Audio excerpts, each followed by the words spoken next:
Dans cette vidéo, nous allons étudier une forme très concrète et qui joue un rôle fondamental dans la manifestation de la vie sur Terre. Je veux parler bien sûr de l'œuf. Nous ne chercherons pas à savoir ici qui de l'œuf ou de la poule était là le premier. Nous pencherons davantage sur sa symbolique, ainsi que sur plusieurs tracés qui permettent de réaliser cette forme qui peut être ovoïde ou demi-elliptique. Dans toutes les traditions, l'œuf est un symbole de fertilité et de renaissance. Avec lui, on touche au mystère de la création et de la vie. Il est la manifestation de cet espace intemporel et universel à travers lequel l'existence naît du chaos. Il est cet espace propice et protégé dans lequel le germe va prendre forme. Il reflète cette réalité primordiale et originelle qui contient en germe la multiplicité des êtres qui vont en sortir. L'œuf évoque la gestation, période durant laquelle chaos et naissance se succèdent. L'œuf est donc à l'origine de toute cette réalité terrestre.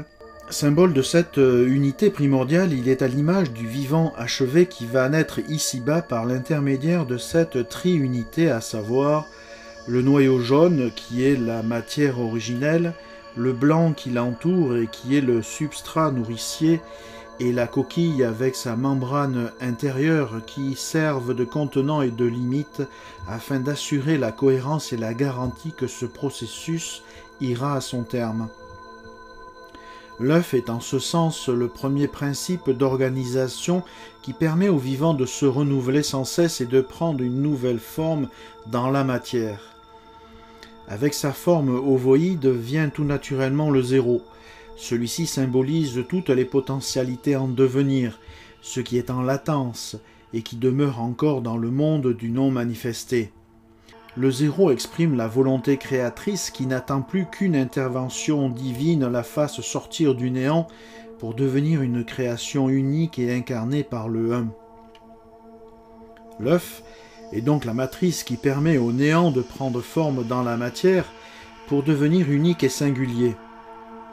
Dans de nombreuses cosmogonies mythologiques, l'œuf est reconnu comme le premier principe d'organisation de la création.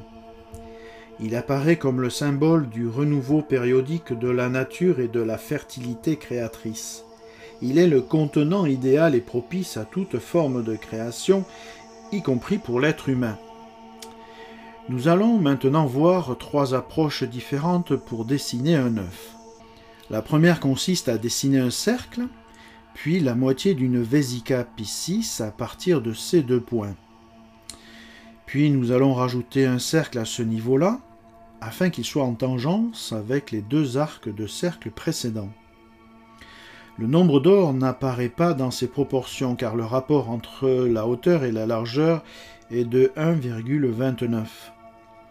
Par contre, le nombre d'or est présent dans la structure géométrique qui a permis son tracé et qui demeurera non visible au final. Phi est donc présent entre le diamètre du petit cercle et ce segment que l'on retrouve aussi de chaque côté.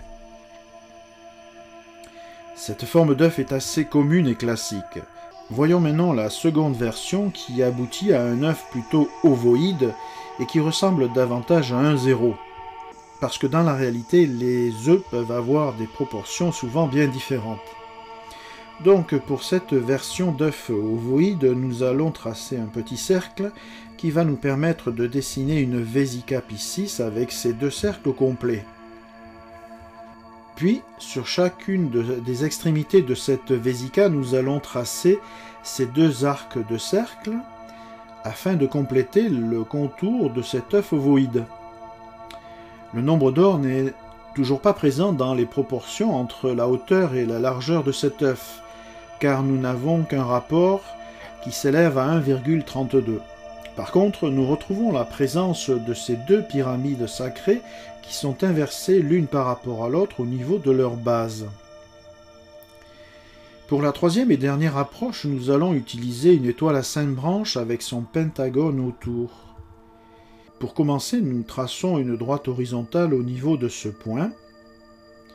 Ensuite, nous allons tracer ces deux droites qui vont nous permettre de positionner ce cercle qui sera en coïncidence avec ces 2 points.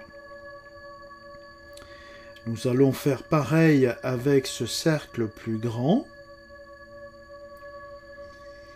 Il ne nous reste plus maintenant qu'à tracer cette amande gothique à partir de ces 2 points, afin de finaliser les contours de cet œuf, qui est appelé d'ailleurs œuf cosmique, car le ratio entre le diamètre de ces 2 cercles est égal au nombre d'or, soit 1,618. Alors, je ne sais pas si tous les œufs pondus sont tous des œufs cosmiques, car il est bien difficile d'arriver à identifier cela, mais il faut bien reconnaître que cette version, à partir d'une étoile à 5 branches, est tout à fait stupéfiante. Pour conclure cette vidéo, je vous invite bien sûr à réaliser chacun de ces 3 tracés, car comme je le dis souvent, ils sont source d'informations qui deviennent agissantes à partir du moment où on les réalise en étant le plus présent possible à soi-même. Vous n'allez bien sûr pas vous transformer en poussin, mais c'est une forme alchimisante qui a toute sa place dans ce processus d'éveil intérieur que nous vivons tous actuellement. Une forme qui est donc tout à fait propice à la renaissance qui est en cours, en quelque sorte.